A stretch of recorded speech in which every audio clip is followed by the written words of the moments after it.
ದೇವರಿಗೆ ಸ್ತೋತ್ರವಾಗಲಿ. ದೇವರಿಗೆ ಅಮೂಲ್ಯರು, ಅತಿ ಪ್ರಿಯರು, ಘನವಂತರಾದ ದೇವರ ಮಕ್ಕಳೇ, ಬನ್ನಿರಿ ಪ್ರಿಯರೇ, ಈ ದಿನ ಈ ಸಮಯ ನಾವು ಧ್ಯಾನಿಸಲಿರುವ ನಂಬಿಗಸ್ತ ನೀತಿವಂತ ದೇವರ ವಾಕ್ಯ ಪ್ರಿಯರೇ, ನಂಬಿಕೆ ಎನ್ನುವ ಅಂಶ ಪ್ರಿಯರೇ.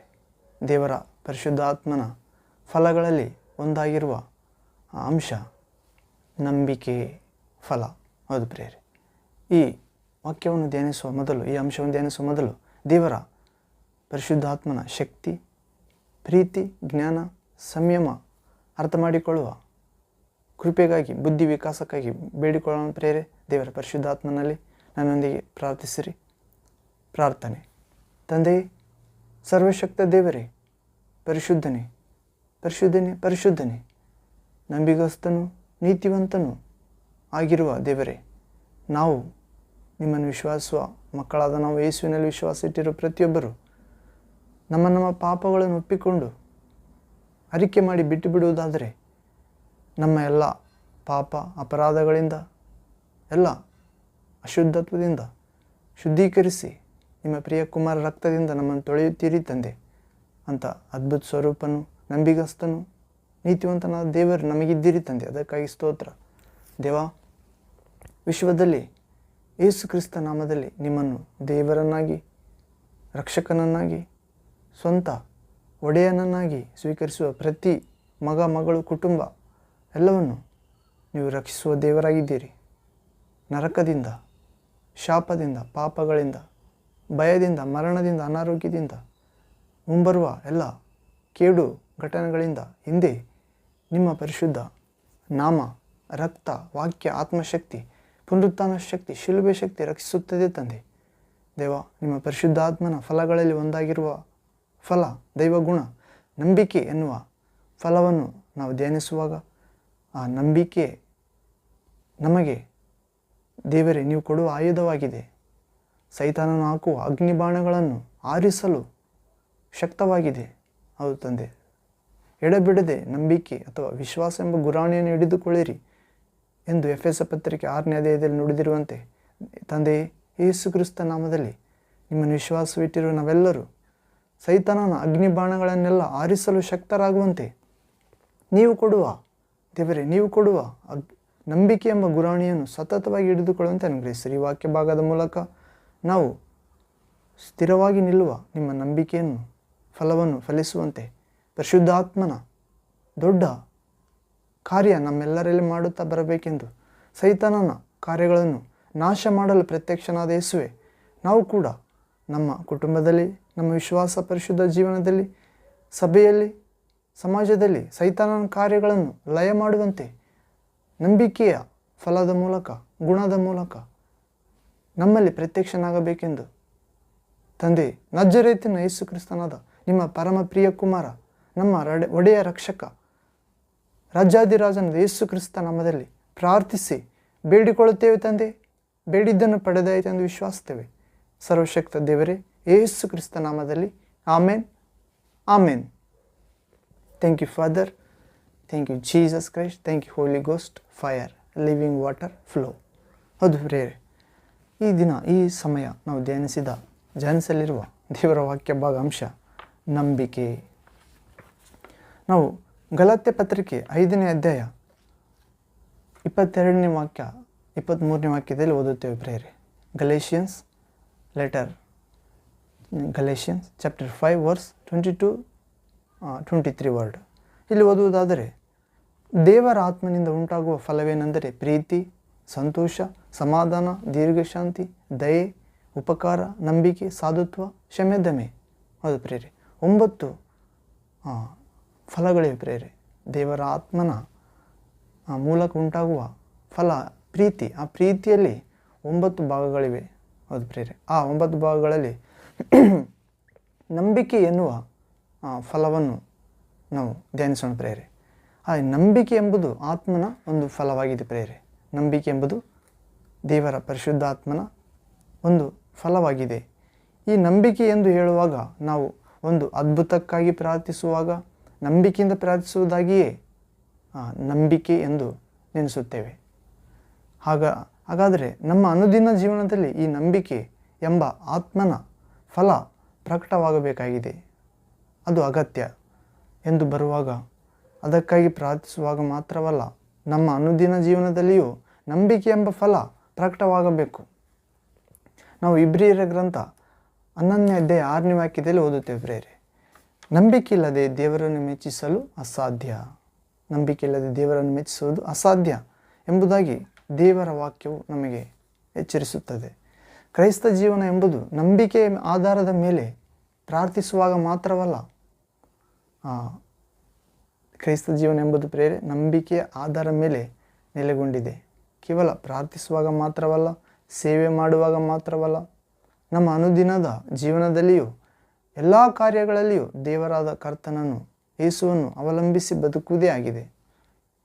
ಯೋಹಾನನ ಸುವಾರ್ತೆ 14ನೇ ಅಧ್ಯಾಯ 1ನೇ ವಾಕ್ಯದಲ್ಲಿ ಓದುತ್ತೇವೆ, ಪ್ರಭು ಯೇಸು ಕ್ರಿಸ್ತನು ಹೇಳಿರುವುದನ್ನು, ನಿಮ್ಮ ಹೃದಯವು ಕಳವಳಗೊಳ್ಳದೆ ಇರಲಿ, ದೇವರನ್ನು ನಂಬಿರಿ, ನನ್ನನ್ನು ನಂಬಿರಿ ಎಂದು ಹೇಳಿದ್ದಾನೆ ಪ್ರೇರೆ ರಕ್ಷಕ ಯೇಸು ಕ್ರಿಸ್ತ. ಹೀಗೆ ನೀವು ನಂಬಿಕೆಯಿಂದ ಇದ್ದರೆ ನಿಮ್ಮ ಹೃದಯವು ಯಾವುದಕ್ಕೂ ಕಳವಳಗೊಳ್ಳದು. ನೀವು ಯಾವಾಗಲೂ ಸಂತೋಷದಿಂದಿರುವಿರಿ. ಒಂದೊಂದು ನಿಮಿಷವೂ ದೇವರಾದ ಕರ್ತನನ್ನು ಅವಲಂಬಿಸಿ ಬದುಕುವುದೇ ನಂಬಿಕೆ. ದೇವರ ಮಕ್ಕಳಾದ ನಾವು ಹಾಗೆಯೇ ಜೀವಿಸಬೇಕು. ಕೆಲವು ದೇವಜನರಿಗೆ ಕೂಡ ನಂಬಿಕೆ ಇರುವುದಿಲ್ಲ. ಕೆಲವೊಂದು ಸಾರಿ ಅವರು ಯಾವಾಗಲೂ ಗುಣಗುಟ್ಟುತ್ತಿರುವರು. ಒಮ್ಮೆ ಒಂದು ನಿರ್ದಿಷ್ಟ ಹಳ್ಳಿಯಲ್ಲಿ ಸಭೆಯ ಸೇವೆಗಾಗಿ ಒಬ್ಬ ದೇವ ಸೇವಕ ಹೋಗಿರ್ತಾನೆ ಪ್ರೇರೆ. ಆ ಸಭೆಗೆ ಸೇರಿದ ಒಬ್ಬ ಸಹೋದರರ ಮಗನು ಯಾವುದೋ ಒಂದು ಭಯಂಕರ ರೋಗದಿಂದ ಬಾಧಿಸಲ್ಪಟ್ಟು ವೈದ್ಯರಿಂದ ಕೈ ಬಿಡಲ್ಪಟ್ಟ ಸ್ಥಿತಿಯಲ್ಲಿ ಮರಣದ ಹಾಸಿಗೆಯಲ್ಲಿರುತ್ತಾನೆ. ಅವನಿಗಾಗಿ ಪ್ರಾರ್ಥಿಸುವಂತೆ ದೇವಸೇವಕರನ್ನು ಸಭೆಯ ಸದಸ್ಯರು ಕೇಳಿಕೊಳ್ತಾರೆ ಪ್ರೇರೆ. ಆಗ ಆತನನ್ನು ಪ್ರಾರ್ಥಿಸುವಂತೆ ಕರ್ಕೊಂಡು ಹೋಗುತ್ತಾರೆ ದೇವಸೇವಕನ. ಕ್ರೈಸ್ತರಲ್ಲದ ಕುಟುಂಬಕ್ಕೆ ಸೇರಿದ ಅವರು ಯೇಸು ಕ್ರಿಸ್ತನನ್ನು ಸ್ವೀಕರಿಸಿಕೊಂಡು ಅವರಿಗೆ ಸಾಕ್ಷಿಯಾಗಿ ಬದುಕುತ್ತಿದ್ದರು. ಆಗ ಆ ಮನೆಯಲ್ಲಿ ಒಬ್ಬ ಯೌವನ ಹುಡುಗನು ಎಲ್ಲರಿಂದಲೂ ಕೈ ಬಿಡಲ್ಪಟ್ಟ ಸ್ಥಿತಿಯಲ್ಲಿ ಮರಣದ ಹಾಸಿಗೆಯಲ್ಲಿ ಇದ್ದನು. ಆಗ ದೇವಸೇವಕನ ಮನೆಯೊಳಗೆ ಹೋದಾಗ ಆ ತಾಯಿಯವರು ನಗುಮುಖದಿಂದ ಆ ದೇವಸೇವಕನನ್ನು ಸ್ವೀಕರಿಸಿ ಸಿಹಿ ತಿಂಡಿಗಳನ್ನು ಕೊಂಡು ಬಂದು ಕೊಟ್ಟು ಬಹಳ ಸಂತೋಷದಿಂದ ಓಡಿ ಆ ಸೇವಕನನ್ನು ಉಪಚರಿಸುತ್ತಿದ್ದಳು. ಹೌದು, ಆಗ ಅವರ ನಡೆನುಡಿಗಳನ್ನು ಆ ಸೇವಕನು ನೋಡುತ್ತಲೇ ಇದ್ದನು. ಆ ಸೇವಕ ಹೇಳ್ತಾನೆ ಪ್ರೇರೆ ಆಕೆಗೆ, ಆ ಅನಾರೋಗ್ಯದಿಂದಿರುವ ಹುಡುಗನ ಯವನಸ್ಥನ ತಾಯಿಗೆ, ನಾನು ನಿರೀಕ್ಷಿಸಿದ್ದು ಬೇರೆ, ಆದರೆ ನಾನು ಅಲ್ಲಿ ಅಥವಾ ಇಲ್ಲಿ ಹೋಗಿ ಬಂದು ನೋಡುವಾಗ ಆ ತಾಯಿ ಬಹಳ ಅಳುತ್ತಿರುವರು ಎಂದು ನೆನೆಸಿ ಭಾವಿಸಿದ್ದೆನು. ಆದರೆ ಅವರು ಬಹಳ ಸಂತೋಷದಿಂದಿದ್ದರಂತ ಪ್ರೇರೆ. ಅಲ್ಲಿ ಹೋದ ಕೂಡಲೇ ತನ್ನ ಮಗನ ಸ್ಥಿತಿಯನ್ನು ಕುರಿತು ನನ್ನ ಹತ್ತಿರ ಹೇಳಿ ಅವನಿಗಾಗಿ ನನ್ನನ್ನು ಪ್ರಾರ್ಥಿಸಲು ಹೇಳುತ್ತಾಳೆ ಅಂದುಕೊಂಡಿದ್ದನು ಆ ದೇವಸೇವಕ. ಬದಲಾಗಿ ಆಕೆ ಆ ಸೇವಕನನ್ನೇ ಬಹಳವಾಗಿ ಪ್ರೋತ್ಸಾಹವಾಗಿ ಉಪಚರಿಸ್ತಿದ್ದಳು. ಸ್ವಲ್ಪ ಸಮಯದ ನಂತರ ನಾನೇ ಅಂದರೆ ದೇವಸೇವಕ ಹೇಳ್ತಿದ್ದಂದ್ರೆ ಆಕೆಯ ಹತ್ತಿರ, ನಿಮ್ಮ ಮಗನು ವೈದ್ಯರಿಂದ ಕೈ ಬಿಡಲ್ಪಟ್ಟ ಸ್ಥಿತಿಯಲ್ಲಿ ಮರಣದ ಹಾಸಿಗೆಯಲ್ಲಿದ್ದಾನೆ ಎಂದು ಹೇಳಿ ಅವನಿಗಾಗಿ ಪ್ರಾರ್ಥಿಸಲು ನನ್ನನ್ನು ಕರೆದುಕೊಂಡು ಬಂದಿರಿ. ಆದರೆ ನೀವೆಷ್ಟೋ ಸಂತೋಷವಾಗಿದ್ದೀರಿ. ಅವನನ್ನು ಕುರಿತು ಯಾವ ರೀತಿಯ ಚಿಂತೆ ಇಲ್ಲವೇ ಎಂದು ಕೇಳಿದನು. ಅದಕ್ಕೆ ಆ ತಾಯಿ ಏನು ಉತ್ತರ ಹೇಳಿದರು ಗೊತ್ತಾ ಆ ಸೇವಕನಿಗೆ? ಅದಕ್ಕೆ ಆಕೆ ಹೇಳ್ತಾಳೆ ಪ್ರೇರೆ, ನಾನು ಯಾಕೆ ಭಯಪಡಬೇಕು? ನಾನು ಕರ್ತನಾದ ಯೇಸು ಕ್ರಿಸ್ತನನ್ನು ಸ್ವೀಕರಿಸಿಕೊಂಡು ಇಷ್ಟು ವರ್ಷಗಳಾಗುತ್ತಿದೆ. ನಮ್ಮನ್ನು ಆತನೇ ಅದ್ಭುತವಾಗಿ ನಡೆಸುತ್ತಿದ್ದಾರೆ. ಯೇಸು ನನ್ನ ಮಗನನ್ನು ದೇವರಾದ ಕರ್ತನು ಗುಣಪಡಿಸುತ್ತಾನೆ, ಅವನಿಗೆ ಏನೂ ಆಗುವುದಿಲ್ಲ. ನಮ್ಮ ಜೀವನದಲ್ಲಿ ಎಷ್ಟೋ ಸಮಸ್ಯೆಗಳು, ಹೋರಾಟಗಳು ಬಂದಿತ್ತು. ಅವುಗಳ ಮಧ್ಯದಲ್ಲಿ ದೇವರಾದ ಕರ್ತನು ನಮ್ಮನ್ನು ಕೈ ಬಿಡಲೇ ಇಲ್ಲ. ಆದ್ದರಿಂದ ಆತನು ನನ್ನ ಮಗನಿಗೆ ಹೇಗಾದರೂ ಸೌಖ್ಯವನ್ನು ಕೊಟ್ಟು ಗುಣಪಡಿಸುತ್ತಾನೆ ಎಂದು ನಂಬುತ್ತೇನೆ ಎಂದು ಬಹಳವಾಗಿ ಸಂತೋಷವಾಗಿ ಹೇಳುತ್ತಾಳೆ ಅವ್ರ ತಾಯಿ ಪ್ರೇರೆ. ಇದೇ ನಂಬಿಕೆಯ ಆತ್ಮೀಕ ಫಲ ಪ್ರೇರೆ. ನಾವಾಗಿದ್ದರೆ ಅಂದರೆ ಆತ್ಮಿಕ ಫಲ ಇಲ್ಲದವರು, ಯೇಸುವನ್ನು ನಿಜವಾದ ಪ್ರೀತಿಯಿಂದ ಪ್ರೀತಿಸದಿರುವವರು ಮತ್ತು ದೇವರನ್ನು ಗುಣಗುಟ್ಟುವವರು, ಅವಿಶ್ವಾಸ ಪಡುವವರು, ಎಲ್ಲೋ ಬೇಗನೆ ನಡೆದುಕೊಂಡು ಮುಗಿಯಬೇಕು ಎನ್ನುವರು ಲೌಕಿಕ ರೀತಿಯಲ್ಲಿ ದೇವರನ್ನು ವಿಶ್ವಾಸುವುದಾದರೆ ಅಂಥವರು ನೆನೆಸಿ ಯಾವಾಗಲೂ ಅಳುತ್ತಲೇ ಇರುತ್ತಿದ್ದರು ಪ್ರೇರೆ. ಕೆಲವರು ಮಾತ್ರ ಯಾಕೆ ಹೀಗೆ ನಡೆಯಬೇಕು, ನಾನು ಪ್ರಾರ್ಥಿಸಲಿಲ್ಲವೇ ಎಂದು ಕೇಳುತ್ತಾರೆ. ನನ್ನ ಕುಟುಂಬದಲ್ಲಿ ಹೀಗೆ ಯಾಕೆ ನಡೆಯಬೇಕು, ನನ್ನ ಕುಟುಂಬದಲ್ಲಿ ನಡೆಯಬೇಕಾ, ನಾನು ಪ್ರಾರ್ಥಿಸಲಿಲ್ಲವೇ, ನನ್ನ ಕುಟುಂಬದಲ್ಲಿ ಮಾತ್ರವೇ ಹೀಗೆ ಯಾಕೆ ಆಗಬೇಕು, ಹೀಗೆ ನಡೆಯುತ್ತದೆ ಎಂದು ಹೇಳಿ ಅಳುತ್ತಲೇ ಇರುತ್ತಾರೆ. ಹೌದು, ಪ್ರಾರ್ಥಿಸುವ ಒಬ್ಬ ವಿಶ್ವಾಸಿ ಹೀಗೆ ಹೇಳಿಕೊಂಡಿದ್ದರೆ ಅವರನ್ನು ಒಬ್ಬ ವಿಶ್ವಾಸಿ ಎಂದು ಹೇಳಲು ಹೇಗೆ ಸಾಧ್ಯ ಇಲ್ಲ. ಆದರೆ ದೇವರ ಪರಿಶುದ್ಧಾತ್ಮನ ಫಲವಾದ ನಂಬಿಕೆ ನಮ್ಮಲ್ಲಿ ಇದ್ದರೆ ನಾವು ಯಾವ ಕಾರ್ಯವನ್ನು ಕುರಿತು ಭಯಪಡುವುದಿಲ್ಲ ಪ್ರೇರೆ. ಭರವಸೆ ಇಡುವವನು ಆತುರ ಪಡನು. ಯೆಶಾಯ ಪ್ರವಾದಿ ಗ್ರಂಥ 28ನೇ ಅಧ್ಯಾಯ 16ನೇ ವಾಕ್ಯ. ಮತ್ತು ಯೋಹಾನನ 1ನೇ ಪತ್ರಿಕೆ 5ನೇ ಅಧ್ಯಾಯ 4ನೇ ವಾಕ್ಯದಲ್ಲಿ John first letter chapter 5 verse 4th word ಇಲ್ಲಿ ಓದುವುದಾದರೆ, ಲೋಕವನ್ನು ಜಯಿಸುವಂಥದ್ದು ನಮ್ಮ ನಂಬಿಕೆಯೇ. ಹೌದು ಪ್ರೇರೆ. ಮತ್ತು ರೋಮ ಪತ್ರಿಕೆ 8ನೇ ಅಧ್ಯಾಯ 28ನೇ ವಾಕ್ಯದಲ್ಲಿ ಓದುವುದಾದರೆ Romans chapter 8 verse 28th word, ಇದಲ್ಲದೆ ದೇವರ ಸಂಕಲ್ಪದ ಮೇರೆಗೆ ಕರೆಯಲ್ಪಟ್ಟು ಆತನನ್ನು ಪ್ರೀತಿಸುವವರ ಹಿತಕ್ಕಾಗಿ ಎಲ್ಲ ಕಾರ್ಯಗಳು ಅನುಕೂಲವಾಗುತ್ತವೆ ಎಂದು ಬರೆಯಲ್ಪಟ್ಟಿದೆ. ನಮಗೆ ಗೊತ್ತಿದೆ ಈ ವಾಕ್ಯ, ಈ ದೇವರ ವಾಕ್ಯ ಹೀಗೆ ಹೇಳ್ತದೆ ಪ್ರೇರೆ. ದೇವರನ್ನು ಪ್ರೀತಿಸುವವರಿಗಾಗಿ ದೇವರ ಸಂಕಲ್ಪದ ಮೇರೆಗೆ ಕರೆಯಲ್ಪಟ್ಟವರ ಹಿತಕ್ಕಾಗಿ ಎಲ್ಲ ಕಾರ್ಯಗಳು ಅನುಕೂಲವಾಗಿ ಪರಿಣಮಿಸುತ್ತವೆ. ನಮ್ಮ ಕಷ್ಟ ಸಮಸ್ಯೆಗಳು ನಮ್ಮ ಜಯದ ಮೆಟ್ಟಿಲಾಗಿ ಮಾರ್ಪಡಿಸುತ್ತಾನೆ ದೇವರು. ಹೌದು, ಅಂದರೆ ದೇವರಾದ ಪ್ರಭುವನ್ನೇ ಅವಲಂಬಿಸಿ ಜೀವಿಸುವುದು ಎಂದು ಅರ್ಥ. ನಮ್ಮೆಲ್ಲರ ಜೀವನದಲ್ಲಿ ಏನೇ ನಡೆದರೂ, ನನ್ನ ಜೀವನದಲ್ಲಿ ನಿನ್ನ ಜೀವನದಲ್ಲಿ ಏನೇ ನಡೆದರೂ ಪ್ರಿಯ ದೇವರ ವಿಶ್ವಾಸಿ, ಪ್ರಭುವಿನಲ್ಲಿ ಅಮೂಲ್ಯರೇ, ಯೇಸುವಿನಲ್ಲಿ ವಿಶ್ವಾಸಿಗಳೇ, ಮಕ್ಕಳೇ, ಅದು ನಿನ್ನ ಕರ್ತನಿಗೆ ತಿಳಿಯದೆ ನಡೆಯದು. ಅದು ಒಳ್ಳೆಯದಕ್ಕಾಗಿ ನಡೆಯುವುದು. ಹೀಗಾಗಿ ನೀನು ಯಾಕೆ ಕಳವಳಗೊಳ್ಳಬೇಕು? ಇಲ್ಲ. ನೀನು ಯಾಕೆ ಭಯಪಡಬೇಕು? ನಮ್ಮೆಲ್ಲರ ಕರ್ತನು, ನಮ್ಮ ತಂದೆಯಾಗಿರುವ ಯೇಸು ಕ್ರಿಸ್ತನು ನಮಗಿದ್ದಾನೆ.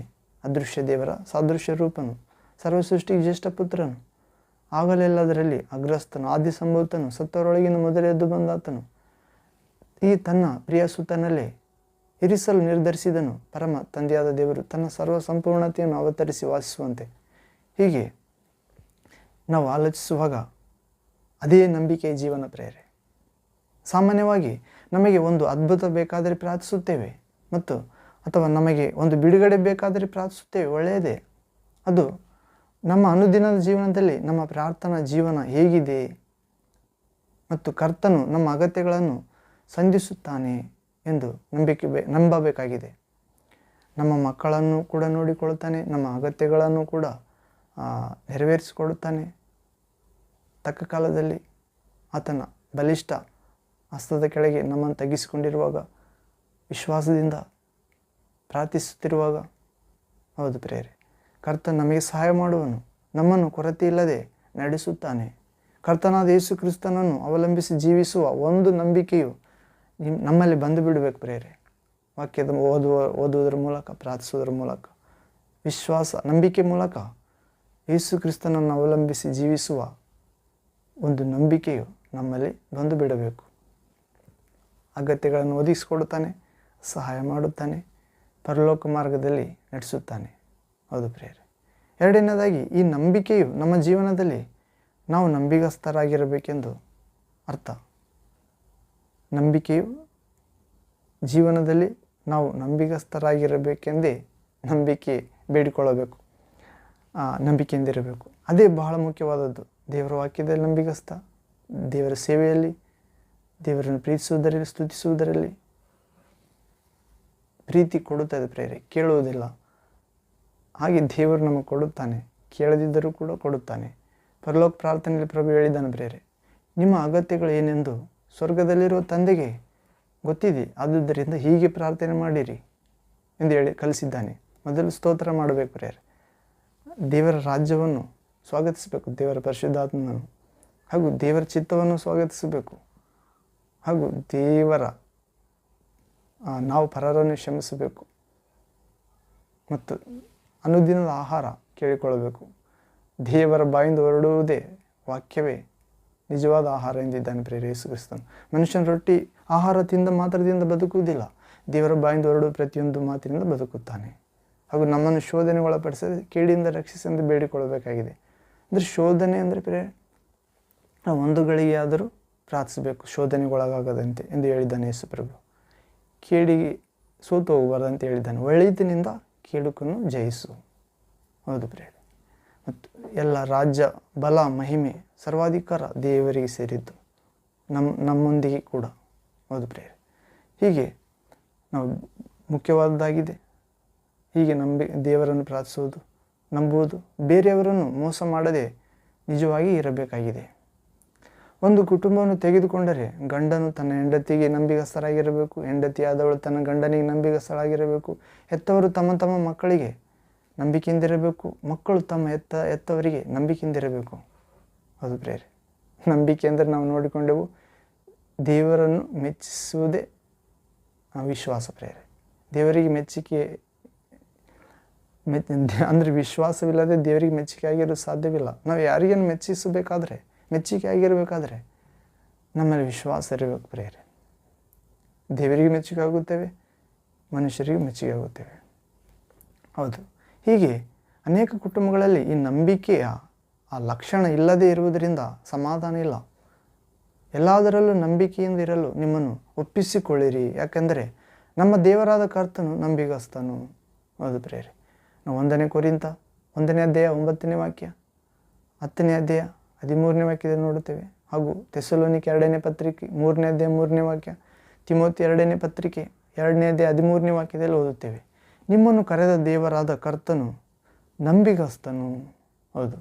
ಆದ್ದರಿಂದ ದೇವರಾದ ಕರ್ತನು ನಂಬಿಗಸ್ತರಾಗಿರುವಂತೆ ನಂಬಿಕೆಯಿಂದಿರಲು ನಿಮ್ಮನ್ನು ಒಪ್ಪಿಸಿಕೊಳ್ಳಿರಿ ಎಂದು ವಾಕ್ಯ ಹೇಳುತ್ತಿದೆ. ನಿಮಗೆ ವಾಗ್ದಾನ ಮಾಡಿದ ದೇವರಾದ ಕರ್ತನು ನಂಬಿಗಸ್ತನು. ಇಬ್ರಿಯರ ಗ್ರಂಥ 10ನೇ ಅಧ್ಯಾಯ 23ನೇ ವಾಕ್ಯ. ನಮ್ಮ ದೇವರಾದ ಕರ್ತನು ಪ್ರಭು ನಂಬಿಗಸ್ತರಾಗಿರುವುದರಿಂದ ಆತನ ಜನರಾಗಿರುವ ನಾವು ನಂಬಿಗಸ್ತರಾಗಿರಬೇಕೆಂದು ಆತನು ಬಯಸುತ್ತಾನೆ. ಇಬ್ರಿಯರ ಗ್ರಂಥ 3ನೇ ಅಧ್ಯಾಯ 2ನೇ ವಾಕ್ಯ. Hebrews chapter 3 verse 2nd word. ದಾನಿಯೇಲನ ಗ್ರಂಥದಲ್ಲಿ ಕೂಡ ಪ್ರೇರೆ 6ನೇ ಅಧ್ಯಾಯ 4ನೇ ವಾಕ್ಯ. Daniel chapter 6 verse 4th word. ದಾನಿಯೇಲನು ಆತನು ನಂಬಿಗಸ್ತನೇ ಆಗಿದ್ದನು, ಆದರೆ ತಪ್ಪು ಹೊರಿಸುವ ಯಾವ ಸಂದರ್ಭವನ್ನು ಯಾವ ತಪ್ಪನ್ನು ಕಾಣಲಾರದೆ ಆತನ ಶತ್ರುಗಳು ಸೋತು ಹೋದರು. ಮಾತ್ರವಲ್ಲ, ಅರಸನ ಮುಂದೆಯೂ ದಾನಿಯೇಲನು ನಂಬಿಗಸ್ತನಾಗಿದ್ದನು. ದಾನಿಯೇಲ 6ನೇ ಅಧ್ಯಾಯ 22ನೇ ವಾಕ್ಯ. Daniel chapter 6 verse 22nd word. ಮತ್ತು ದಾವೀದನ ಬಗ್ಗೆ ಕೂಡ 1ನೇ ಸಮುವೇಲ 22ನೇ ಅಧ್ಯಾಯ 14ನೇ ವಾಕ್ಯ. 1 Samuel chapter 22 verse 14th word. ದಾವೀದನಂತೆ ನಂಬಿಗಸ್ತನಾದವನು ಯಾವನಿದ್ದಾನೆ ಎನ್ನುವ ಪ್ರಶ್ನೆ ಅಲ್ಲಿದೆ ಪ್ರೇರೆ. ಮತ್ತು ಪೇತ್ರನ 1ನೇ ಪತ್ರಿಕೆ 5ನೇ ಅಧ್ಯಾಯ 12ನೇ ವಾಕ್ಯದಲ್ಲಿ ಓದುತ್ತೇವೆ ಪ್ರೇರೆ. 1 Peter chapter 5 verse 12th word. ಅಪೊಸ್ತಲನಾದ ಪೇತ್ರನು ಸಿಲ್ವಾನನು ಎಂಬ ಸೇವಕನು ನಂಬಿಗಸ್ತ ಸಹೋದರನು ಎಂದು ಗುರುತಿಸುತ್ತಾನೆ. ಅಪೊಸ್ತಲನಾದ ಪೌಲನು ತುಕೀಕನು ಎಂಬ ಒಬ್ಬ ದೇವರ ಮನುಷ್ಯನನ್ನು ನಂಬಿಗಸ್ತ ಸೇವಕನೆಂದು ಗುರುತಿಸುತ್ತಾನೆ. ಕೊಲೊಸೆ 4ನೇ ಅಧ್ಯಾಯ 7ನೇ ವಾಕ್ಯ. ಕೊಲೊಸೆ ಚಾಪ್ಟರ್ 4 ವರ್ಸ್ 7th ವರ್ಡ್. ನಾವು ಮೋಶೆಯ ಕುರಿತು, ಮೋಶೆ ದೇವರ ಮನೆಯಲ್ಲೆಲ್ಲ ನಂಬಿಗಸ್ತನು ಆಗಿದ್ದಂತೆ ಯೇಸುವು ತನ್ನನ್ನು ನೇಮಿಸಿದಾತನಿಗೆ ತಂದೆಯಾದ ದೇವರಿಗೆ ನಂಬಿಗಸ್ತನಾಗಿದ್ದಾನೆ. ಕ್ರಿಸ್ತನಾದರೂ ಮಗನಾಗಿ ದೇವರ ಮನೆಯ ಮೇಲೆ ಆಗಿದ್ದನು. ಹೌದು ಪ್ರೇರೆ, ಆಗಿದ್ದಾನೆ. ಇಬ್ರಿಯರ ಗ್ರಂಥ 3ನೇ ಅಧ್ಯಾಯ 2-6ನೇ ವಾಕ್ಯದವರೆಗೆ. Hebrews chapter 3 verse 2nd word 6th word. ಈ ದೇವರ ವಾಕ್ಯ ಹೇಳುತ್ತದೆ ಹೀಗೆ. ನಾವು ನಮ್ಮ ಕುಟುಂಬದವರಲ್ಲಿ ನಂಬಿಗಸ್ತರಾಗಿ ಇರಬೇಕಾಗಿದೆ. ಮಾತ್ರವಲ್ಲ, ನಾವು ಮಾಡುವ ಕೆಲಸದಲ್ಲಿ, ವ್ಯಾಪಾರದಲ್ಲಿ ನಂಬಿಗಸ್ತರಾಗಿರಬೇಕು. ನಂಬಿಗಸ್ತನು ಆಶೀರ್ವಾದ ಪೂರ್ಣನಾಗುವನೆಂದು ಜ್ಞಾನೋಕ್ತಿ ಗ್ರಂಥ 28ನೇ ಅಧ್ಯಾಯ 20ನೇ ವಾಕ್ಯ ಹೇಳುತ್ತದೆ ಪ್ರೇರೆ. ಹೌದು. Proverbs chapter 28 verse 20 word. ಹೀಗೆ ನಂಬಿಗಸ್ತರಾಗಿ ನಡೆಯುವವರನ್ನೇ ದೇವರಾದ ಕರ್ತನು ಸಂಪೂರ್ಣವಾಗಿ ಆಶೀರ್ವದಿಸಲು ಸಾಧ್ಯ. ಹೌದು ಪ್ರೇರೆ. ಯೇಸುವೆ ನಮ್ಮ ನಂಬಿಕೆಗೆ ಆಧಾರ. ಯೇಸುವಿನ ವಾಕ್ಯವೇ ಜೀವ ಕೊಡುವ ದೇವರ ಆತ್ಮನ ಫಲವಾದ ನಂಬಿಕೆಯನ್ನು ತಂದುಕೊಡುತ್ತಾನೆ. ನನ್ನನ್ನು ಪ್ರೀತಿಸೋ ನನ್ನ ಮಾತುಗಳನ್ನು ಕೈಗೊಂಡು ನಡೆಯುತ್ತಾನೆ. ನಾನು ತಂದೆಯಲ್ಲಿ ಬೇಡಿಕೊಳ್ಳುತ್ತೇನೆ, ತಂದೆ ಬೇರೊಬ್ಬ ಸಹಾಯಕನನ್ನು ಕಳಿಸಿಕೊಡುತ್ತಾನೆ. ಆ ಸಹಾಯಕ ಯಾರೆಂದರೆ ಸತ್ಯಸ್ವರೂಪಿಯಾದ ಪರಿಶುದ್ಧಾತ್ಮನೇ. ಲೋಕವು ಆತನನ್ನು ಅರಿತುಕೊಳ್ಳುವುದಿಲ್ಲ, ನೀವು ಅರಿತುಕೊಳ್ಳುವಿರಿ. ಆತ ನಿಮ್ಮಲ್ಲಿಯೂ ನೆಲೆಗೊಂಡಿರುತ್ತಾನೆ ಹಾಗೂ ಮುಂದೆ ಬರುವ ಸಂಗತಿಗಳನ್ನು ನಿಮಗೆ ತಿಳಿಯಪಡಿಸುತ್ತಾನೆ. ಸಮಗ್ರ ಸತ್ಯಕ್ಕೆ ಕರೆದೊಯ್ಯುತ್ತಾನೆ. ಹೌದು ಪ್ರಿಯರೇ, ಹೀಗೆ ನಂಬಿಗಸ್ತರಾಗಿ ಪೂರ್ಣ ಆಶೀರ್ವಾದ ಹೊಂದುತ್ತೇವೆ ಪ್ರಿಯರೇ. ಪರಿಶುದ್ಧಾತ್ಮ ಬಂದಾಗ ನಾವು ಸಮತಟ್ಟಾದ ಶುಭಕಾರಿಯಾದ ಪರಿಶುದ್ಧಾತ್ಮ ಬಂದ ಮೇಲೆ ನಮ್ಮ ಮಟ್ಟ ನೆಲದಲ್ಲಿ ಬ್ಯಾಲೆನ್ಸ್ ನೆಲದಲ್ಲಿ ನಡೆಸುತ್ತಾನೆ ಪ್ರಿಯರೇ. ಹೌದು, ನಂಬಿಗಸ್ತರಾಗಿ ನಡೆಯುವವರನ್ನು ದೇವರಾದ ಕರ್ತನು ಸಂಪೂರ್ಣವಾಗಿ ಆಶೀರ್ವದಿಸಲು ಸಾಧ್ಯ. ಮೋಸ ಮಾಡುವವರನ್ನು ಆತನು ಹೇಗೆ ಆಶೀರ್ವದಿಸಲು ಸಾಧ್ಯ? ಮತ್ತಾಯನ ಸುವಾರ್ತೆ 25ರ ಅಧ್ಯಾಯ 21ನೇ ವಾಕ್ಯದಲ್ಲಿ ಓದುತ್ತೇವೆ ಪ್ರಿಯರೇ. Matthew gospel chapter 25 verse 21st word. ಬಲ ನಂಬಿಗಸ್ತನಾದ ಒಳ್ಳೆಯ ಆಳು ನೀನು, ಸ್ವಲ್ಪ ಕೆಲಸದಲ್ಲಿ ನಂಬಿಗಸ್ತನಾಗಿದ್ದಿ, ದೊಡ್ಡ ಕೆಲಸದಲ್ಲಿ ನಿನ್ನನ್ನು ಇಡುತ್ತೇನೆ, ನಿನ್ನ ದಣಿಯ ಸೌಭಾಗ್ಯದಲ್ಲಿ ಸೇರು ಅಂದನು ಎಂದು ದೇವರಾದ ಕರ್ತನು ಹೇಳುತ್ತಿದ್ದಾನೆ ಪ್ರಿಯರೇ. ಯೇಸು ಹಾಗೂ ಕರ್ತನಾದ ಪ್ರಭು ಯೇಸು ಕ್ರಿಸ್ತನ 2ನೇ ಬರೋಣದಲ್ಲಿ ಎಲ್ಲ ಸೇವಕರು ಆತನ ಮುಂದೆ ಹೋಗಿ ನಿಲ್ಲುವಾಗ 9 ವರಗಳನ್ನು ಹೊಂದಿದ ನನ್ನ ಸೇವಕರೇ ಬನ್ನಿರಿ ಎಂದು ಆತನು ಹೇಳುವುದಿಲ್ಲ ಪ್ರಿಯರೇ. ಅಥವಾ ನನಗಾಗಿ ಅದ್ಭುತಗಳನ್ನು ಅತಿಶಯಗಳನ್ನು ಮಾಡಿದವರೇ ಬನ್ನಿರಿ ಎಂದು ಹೇಳಿ ಕರೆಯುವುದಿಲ್ಲ. ಹೌದು, ಹಾಗೆ ನೆನೆಸಬಾರದು. ಹಾಗೆ ಕರೆಯುವುದೇ ಇಲ್ಲ. ಕಾರಣ ಅದು ಈ ಲೋಕದಲ್ಲಿ ನಾವು ಇರುವಾಗ ನಮಗೆ ಕೊಡುವ ಕೆಲವು ಜವಾಬ್ದಾರಿಗಳಷ್ಟೇ.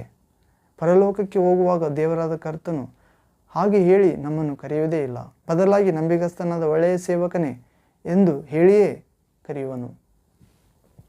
ನನ್ನ ಪ್ರಿಯರಾದವರೇ, ಯೇಸುವಿನಲ್ಲಿ ವಿಶ್ವಾಸಿಗಳೇ, ದೇವರ ಮಕ್ಕಳೇ, ದೇವರಾದ ಪ್ರಭು ನಿಮಗೆ ಕೊಟ್ಟಿರುವ ಕೆಲಸದಲ್ಲಿ ನಂಬಿಕೆಯಿಂದ ಇದ್ದೀರಾ? ಹಣದ ಆಸೆಗೆ ಸ್ಥಳ ಕೊಡದೆ, ಯಾರನ್ನೂ ಮೋಸ ಮಾಡದೆ ನಂಬಿಕೆಯಿಂದ ಇದ್ದೀರಾ? ನಿಮಗೆ ಕೊಡಲ್ಪಟ್ಟಿರುವ ಕೆಲಸದ ಸಮಯವನ್ನು ನಿಜವಾಗಿಯೂ ಬಳಸುತ್ತಿರುವಿರಾ? ಸರಿಯಾದ ಸಮಯಕ್ಕೆ ಕಚೇರಿಗೆ ಹೋಗುತ್ತೀರಾ? ನಿಜವಾದ ಹೃದಯದಿಂದ ಕಷ್ಟಪಟ್ಟು ಕೆಲಸ ಮಾಡುತ್ತೀರಾ? ಸ್ವಲ್ಪ ಯೋಚಿಸಿ ನೋಡಿರಿ. ಕೆಲವರು ನನಗೊಂದು ಸರ್ಕಾರ ಕೆಲಸ ಬೇಕಾಗಿದೆ, ಅದಕ್ಕಾಗಿ ಪ್ರಾರ್ಥನೆ ಮಾಡಿರಿ ಎಂದು ಕೆಲವು ದೇವಸೇವಕರನ್ನು ವಿಶ್ವಾಸಿಗಳು ಕೇಳುತ್ತಾರೆ. ಸ್ವಲ್ಪ ಯೋಚಿಸಿ ನೋಡಿದರೆ ಖಾಸಗಿ ಕಚೇರಿಯಾಗಿದ್ದರೆ ಇಷ್ಟಕ್ಕೆ ಬಂದ ಹಾಗೆ ಹೋಗಬಹುದು, ಬರಬಹುದು. ಅದೇ ಅರ್ಥ ಅಲ್ಲವೇ ಕೆಲವರದ್ದು? ಹೌದು ಪ್ರಿಯರೇ. ಆದರೆ ಎಲ್ಲರೂ ಅಂಥವರಾಗಿರುವುದಿಲ್ಲ.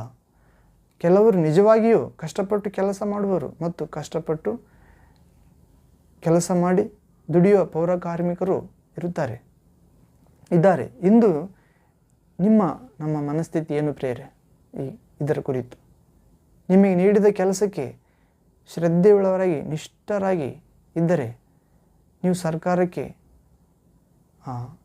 ಒಳ್ಳೆಯ ಸೇವೆ ಸಲ್ಲಿಸ್ತಿದ್ದೀರಿ. ಇಲ್ಲದಿದ್ದರೆ ಮೋಸ ಮಾಡುತ್ತಿದ್ದೀರಿ ಎಂದರ್ಥ. ನೀವು ಮೋಸ ಮಾಡಿ ತೆಗೆದುಕೊಳ್ಳುವ ಸಂಬಳ ನಿಮಗೆ ಆಶೀರ್ವಾದವಾಗಿಯೇ ಇರುವುದಿಲ್ಲ. ನೀವು ನಿಜವಾಗಿದ್ದರೆ ಕರ್ತನ ಆಶೀರ್ವಾದ ನಿಮ್ಮಲ್ಲಿ ನೆಲೆಸಿರುವುದು.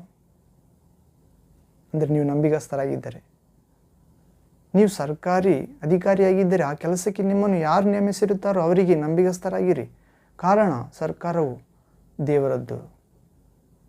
ನೀವು ನಿಮ್ಮ ಮೇಲಾಧಿಕಾರಿಗಳಿಗೆ ಅಥವಾ ಯಾವುದೇ ರಾಜಕಾರಣಿಗೆ ಆಗಲಿ ಮೇಲಾಧಿಕಾರಿಗಳಿಗಾಗಲಿ ನೋಡಬೇಡಿರಿ.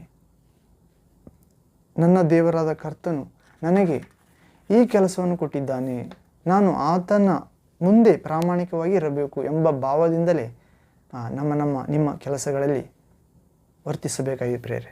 ಯಾಕಂದರೆ ನಾವು ಕೊಲೊಸ್ಸೆ 3ನೇ ಅಧ್ಯಾಯ 24ನೇ ವಾಕ್ಯದ ಓದುತ್ತೇವೆ ಪ್ರೇರೆ. ನೀವು ಯಾವ ಕೆಲಸವನ್ನು ಮಾಡಿದರೂ ಮನುಷ್ಯರಿಗೋಸ್ಕರದಿಂದ ಮಾಡದೆ ದೇವರಿಗೋಸ್ಕರದಿಂದೇ ಮಾಡಬೇಕು. ಹೌದು, ಪ್ರಭುವಾದ ದೇವರು ನಿಮಗೆ ಸೇವೆಯನ್ನು ಕೊಟ್ಟಿರುವುದಾದರೆ ಅದರಲ್ಲಿ ನೀವು ನಂಬಿಗಸ್ತರಾಗಿರಬೇಕು. ಕಾಣಿಕೆ ಹಣವನ್ನು ನಿಮ್ಮ ಇಷ್ಟಕ್ಕೆ ಖರ್ಚು ಮಾಡುವುದಕ್ಕಾಗಿ ಅಲ್ಲ. ನಿಜ ಮತ್ತು ನಿಷ್ಠಾವಂತರಾಗಿ ನಡೆಯುವವರೇ ಪರಲೋಕ ಭಾಗ್ಯವನ್ನು ಹೊಂದಲು ಸಾಧ್ಯ. ಭೂಲೋಕದಲ್ಲಿ ಕೂಡ ಅವರು ದೇವಚಿತ್ತವಾದರೆ ಆಶೀರ್ವಾದ ಹೊಂದಿರಲು ಸಾಧ್ಯ. ಆದ್ದರಿಂದ ಈ ನಿಜ ಎಂಬ ಸ್ವಭಾವ ನಮ್ಮಲ್ಲಿ ಕಾಣಲ್ಪಡಬೇಕು ಪ್ರಿಯರೇ. ನನ್ನ ಪ್ರಿಯ ಯೇಸುವಿನಲ್ಲಿ ದೇವರ ಮಕ್ಕಳೇ, ನಾವು ನಿಜವಾಗಿ ನಡೆದುಕೊಳ್ಳುತ್ತೇವಾ, ನಿಜವಾಗಿ ನಾವು ಕೆಲಸ ಮಾಡುತ್ತೇವಾ ದೇವರ ದೃಷ್ಟಿಯಲ್ಲಿ, ದೇವರ ವಾಕ್ಯಾನುಸಾರ ಎಂದು ಸ್ವಲ್ಪ ಯೋಚಿಸಿ ನೋಡಬೇಕಾಗಿದೆ. ದೇವರಾದ ಕರ್ತನು, ನಾನು ನಂಬಿಗಸ್ತನಾದ ದೇವರು, ನಾನು ನಂಬಿಗಸ್ತನಾಗಿ ನಿಮ್ಮನ್ನು ಆಶೀರ್ವದಿಸುತ್ತೇನೆ, ನಿಜವಾಗಿ ನಾನು ನಿಮ್ಮನ್ನು ನಡೆಸುತ್ತೇನೆ, ಹೀಗಾಗಿ ನಾನು ಯಾಕೆ ದೇವರಿಗೆ ನಿಜವಾಗಿರಬಾರದು ಎಂದು ನಮ್ಮನ್ನು ನೋಡಿ ಕೇಳುತ್ತಾನೆ ಪ್ರೇರೆ. ನೀನು ಯಾಕೆ ನನಗೆ ನಿಜವಾಗಿ ನಡೆದುಕೊಳ್ಳಬಾರದು? ಹೌದು, ದೇವರಿಂದ ನೈಜತ್ವ ಎಂಬುದು ಬಹಳ ಮುಖ್ಯವಾದ ಒಂದು ಕಾರ್ಯ. ಅಂಥವರಿಗೆ ಪ್ರಭುವಿನ ದೇವರ ಪರಿಪೂರ್ಣ ಆಶೀರ್ವಾದ ಉಂಟಾಗುತ್ತದೆ. ನಾನು ಅಂದರೆ ಒಂದು ದೇವಸೇವಕ ಪ್ರೇರೆ, ಒಮ್ಮೆ ಅವರು ಪ್ರಸಂಗದಲ್ಲಿ ನಡೆದ ಒಂದು ನಿಜ ಸಂಘಟನೆಯನ್ನು ಹೀಗೆ ಹೇಳ್ತಾರೆ. ಏನಂದರೆ, ಒಂದು ನಿರ್ದಿಷ್ಟ ಗ್ರಾಮದಲ್ಲಿ 3 ದಿನ ಏರ್ಪಡಿಸಲಾಗಿದ್ದ ಒಂದು ಸುವಾರ್ಥ ಕೂಟದಲ್ಲಿ ಒಬ್ಬ ದೇವರ ಸೇವಕರು ಭಯಂಕರವಾಗಿ, ಅಂದರೆ ಅದ್ಭುತವಾಗಿ ದೇವಚಿತ್ತಾನುಸಾರ ಪ್ರಸಂಗ ಮಾಡಿ ಜನರಿಗಾಗಿ ಪ್ರಾರ್ಥಿಸಿ ಸೇವೆಯನ್ನು ಒಳ್ಳೆಯ ರೀತಿ ಮುಗಿಸಿ ಬಿಟ್ಟು ಬಸ್ಸಿನಲ್ಲಿ ಅವರ ಸ್ವಂತ ಊರಿಗೆ ಪ್ರಯಾಣ ಬೆಳೆಸಿ ಹೋಗುತ್ತಿರುತ್ತಾರೆ. ಹೌದು ಪ್ರೇರೆ, ಅವರು ಟಿಕೆಟ್ ಖರೀದಿಸಿ ಬಿಟ್ಟು ಕಂಡಕ್ಟರ್ನಿಂದ ಬಾಕಿ ಚಿಲ್ಲರೆಯನ್ನು ಪಡೆದಾಗ ಅದರಲ್ಲಿ ₹1 ಹೆಚ್ಚಾಗಿ ಇತ್ತು. ಆಗ ಅವರೊಳಗೆ ಆ ಸೇವಕನೊಳಗೆ, ಟಿಕೆಟ್ ತೆಗೆದುಕೊಂಡ ಸೇವಕನೊಳಗೆ, ಈ ₹1 ಒಂದು ಕಾಫಿ ಕುಡಿಯಲು ಸಾಕಾಗಿದೆ, ಜೋಬಿಗೆ ಹಾಕಿಕೊಳ್ಳೋಣ ಎಂದು ನೆನೆಸಿದಾಗ ಆ ಸೇವಕನಲ್ಲಿರುವ ಪ್ರಭುವಿನ ಯೇಸುವಿನ ಆತ್ಮನು, ದೇವರ ಆತ್ಮ, ನಂಬಿಗಸ್ತನಾಗಿರು ಎಂದು ಹೇಳಿ ಆತನನ್ನು ಎಚ್ಚರಿಸುತ್ತಾನೆ. ಕೂಡಲೇ ಆ ಸೇವಕನು ಕಂಡಕ್ಟರ್ನನ್ನು ಕರೆದು, ಅಯ್ಯ, ನೀವು ₹1 ಹೆಚ್ಚಾಗಿ ನನಗೆ ಕೊಟ್ಟಿರಿ ಎಂದು ಹೇಳಿ ಆ ₹1 ಅವರಿಗೆ ತಿರುಗಿಸಿ ಕೊಟ್ಟು ಬಿಟ್ಟರು. ಆಗ ಕಂಡಕ್ಟರ್ ಆತನನ್ನು ನೋಡಿ, ನಾನು ಈಗ ನಿಮ್ಮನ್ನು ನಿಜವಾದ ಸೇವಕನೆಂದು ನಂಬುತ್ತೇನೆ ಎಂದು ಹೇಳುತ್ತಾನೆ. ಆ ಮಾತನ್ನು ಕೇಳಿದ ಸೇವಕನು, ಯಾಕೆ ಹೀಗೆ ಹೇಳುತ್ತೀರಿ ಅಂದನು. ಅದಕ್ಕೆ ಗಾಬರಿಯಿಂದ ಆ ಕಂಡಕ್ಟರ್ ಹತ್ತಿರ ಕೇಳುತ್ತಾನೆ ದೇವಸೇವಕ. ಆಗ ಆ ಕಂಡಕ್ಟರ್, ನೀವು ನಡೆಸಿದ ಪ್ರಾರ್ಥನಾ ಕೂಟಕ್ಕೆ ನಾನು ಬಂದಿದ್ದೆನು, ನಿಮ್ಮ ಪ್ರಸಂಗವನ್ನೆಲ್ಲ ಕೇಳಿದೆನು, ನೀವು ಚೆನ್ನಾಗಿ ಪ್ರಸಂಗ ಮಾಡುತ್ತೀರಿ, ನೀವು ನಿಜವಾದ ಸೇವಕರಾ ಎಂದು ಶೋಧಿಸಿ ನೋಡುವುದಕ್ಕಾಗಿಯೇ ₹1 ನಿಮಗೆ ನಾನು ಹೆಚ್ಚಾಗಿ ಕೊಟ್ಟೆನು, ನೀವು ನಂಬಿಗಸ್ತ ಸೇವಕರು ಎಂದು ಈಗ ನಾನು ಅರಿತುಕೊಂಡೆನು ಎಂದು ಹೇಳ್ತಾನೆ ಪ್ರಿಯ ಕಂಡಕ್ಟರ್. ಹೀಗೆ ನಮ್ಮ ದೇವರಾದ ಕರ್ತನು ನಮ್ಮೆಲ್ಲರನ್ನು ಶೋಧಿಸಿ ನೋಡುವಾಗ ಇಂದು ನಮ್ಮ ಕುರಿತು ಏನು ಪ್ರೇರೆ ಪ್ರಶ್ನೆ? ನಾವು ಜನರಿಂದ ಹೊಂದಿಕೊಳ್ಳುವ ಒಂದೊಂದು ಪೈಸೆಗೂ ದೇವರಾದ ಕರ್ತನ ಹತ್ತಿರ ಲೆಕ್ಕವನ್ನು ಒಪ್ಪಿಸಬೇಕು. ಹಣದ ವಿಷಯದಲ್ಲಿ ನಾವು ನಂಬಿಗಸ್ತರಾಗಿದ್ದೇವಾ? ದೇವರ ವಿಷಯದಲ್ಲಿ ನಾವು ನಿಜಸ್ಥರಾಗಿದ್ದೇವಾ? ಉಪವಾಸದಲ್ಲಿ, ಪ್ರಾರ್ಥನೆಯಲ್ಲಿ, ಆರಾಧನೆ ನಡೆಸುವುದರಲ್ಲಿ ನಾವು ಎಷ್ಟು ನಂಬಿಗಸ್ತರಾಗಿದ್ದೇವೆ ಎಂದು ನಾವು ನಮ್ಮ ಅನುದಿನ ಜೀವಿತದಲ್ಲಿ ಜ್ಞಾಪಕ ಮಾಡಿಕೊಳ್ಳಬೇಕು ಪ್ರೇರೆ. ಹಾಗಾದರೆ ದೇವರಾದ ಕರ್ತನು ನಮಗೆ ಕೊಟ್ಟಿರುವ ಜವಾಬ್ದಾರಿಯಲ್ಲಿ ನಾವು ಎಷ್ಟರ ಮಟ್ಟಿಗೆ ನಂಬಿಗಸ್ತರಾಗಿದ್ದೇವೆ? ದೇವರಾದ ಪ್ರಭು ಯೇಸು ಕ್ರಿಸ್ತ ನಮ್ಮ ಹತ್ತಿರ ಇವುಗಳನ್ನೆಲ್ಲ ನೋಡುತ್ತಾನೆ. ನಮ್ಮ ಪ್ರಿಯವಾದ ಯೇಸುವಿನಲ್ಲಿ ದೇವರ ಮಕ್ಕಳೇ, ಈ ದಿನದಲ್ಲಿ ದೇವರಾದ ಕರ್ತನು ಮುಂದೆ ನಿಮ್ಮನ್ನು ನಿಲ್ಲಿಸಿ, ದೇವರಾದ ಕರ್ತನ ಮುಂದೆ ನಿಮ್ಮನ್ನು ನಿಲ್ಲಿಸಿ, ನಿಮ್ಮನ್ನು ನೀವೇ ಶೋಧಿಸಿ ನೋಡಿ, ಆತನ ಮುಂದೆ ಎಲ್ಲ ವಿಷಯದಲ್ಲಿ ನಂಬಿಗಸ್ತರಾಗಿರಲು ನಿಮ್ಮನ್ನು ಒಪ್ಪಿಸಿಕೊಡಿ, ಪ್ರಾರ್ಥಿಸಿ. ದೇವರಾದ ಪ್ರಭು ಯೇಸು ಕ್ರಿಸ್ತನು ಆ ಕೃಪೆಯನ್ನು ನಿಮಗೆ ಕೊಟ್ಟು ನಿಮ್ಮನ್ನು ನಡೆಸುತ್ತಾನೆ ಖಚಿತವಾಗಿ. ಅಂಥ ಕೃಪೆ ಪ್ರಭು ನಮಗೆ ನೀಡುತ್ತಾನೆ ಪ್ರೇರೆ. ಇಲ್ಲಿವರೆಗೆ ಕೆಲವು ದೇವರ ವಾಕ್ಯ ಕೇಳಿದ್ದಕ್ಕಾಗಿ ವಂದನೆಗಳು. ಪ್ರಾರ್ಥನೆ ಮಾಡಿ ಮುಕ್ತಾಯ ಮಾಡೋಣ. ಪ್ರಾರ್ಥನೆ. ತಂದೆಯೇ, ಸರ್ವಶಕ್ತ ದೇವರೇ, ಪರಿಶುದ್ಧನೇ ಪರಿಶುದ್ಧನೇ ಪರಿಶುದ್ಧನೇ, ಲೋಕದ ಬೆಳಕಾದ ದೇವರೇ, ನನ್ನ ಶಾಂತಿ ನಿಮಗೆ ಕೊಡುತ್ತೇನೆ, ಲೋಕ ಕೊಡುವ ರೀತಿಯಲ್ಲಿ ಕೊಡುವುದಿಲ್ಲ. ನಂಬಿಗಸ್ತನಾಗಿರಿ, ನಾನೇ ಲೋಕದ ಸಮಾಪ್ತಿವರೆಗೆ ನಿಮ್ಮ ಜೊತೆಗಿರುತ್ತೇನೆ, ಎಲ್ಲ ದಿನ ಎಂದಿದ್ದೀರಿ. ಓ ದೇವ, ನಂಬಿಕೆ ಎಂಬ ವಾಕ್ಯವನ್ನು ಕೇಳಿದ್ದೇವೆ. ಈ ನಂಬಿಕೆ ಫಲ ನಮ್ಮೆಲ್ಲರಲ್ಲಿ ಉಂಟಾಗುವಂತೆ ಅದ್ಭುತ ಮಾಡಬೇಕೆಂದು, ಪವಿತ್ರಾತ್ಮನ ಫಲ ಅನುಗ್ರಹಿಸಬೇಕೆಂದು ಯೇಸು ಕ್ರಿಸ್ತ ನಾಮದಲ್ಲಿ ಪ್ರಾರ್ಥಿಸಿ ಬೇಡಿ ಹೊಂದಿದ್ದೇವೆ ತಂದೆ. ಆಮೇನ್, ಆಮೇನ್. Thank you Jesus. Praise to Jesus. Worship you Jesus. ಹೌದು ಪ್ರೇರೆ, ದೇವರ ಆತ್ಮನ ಫಲವಾದ ನಂಬಿಕೆ ನಮ್ಮ ಎಲ್ಲರಲ್ಲಿ ಪ್ರಭು ಅನುಗ್ರಹಿಸುತ್ತಾನೆ ಪ್ರೇರೆ. ಪ್ರಾರ್ಥಿಸೋಣ. ನಂಬುವವರು ಸುಸ್ಥಿರವಾದ ಸಿಯೋನಿಗಿರಿಯಂತೆ ಅಚಲರಾಗಿರುತ್ತಾರೆ ಪ್ರೇರೆ. ಅಂಥ ಕೃಪೆ ನಿಮ್ಮೆಲ್ಲರಿಗೆ ಸಿಗಲಿ ಯೇಸು ನಾಮದಲ್ಲಿ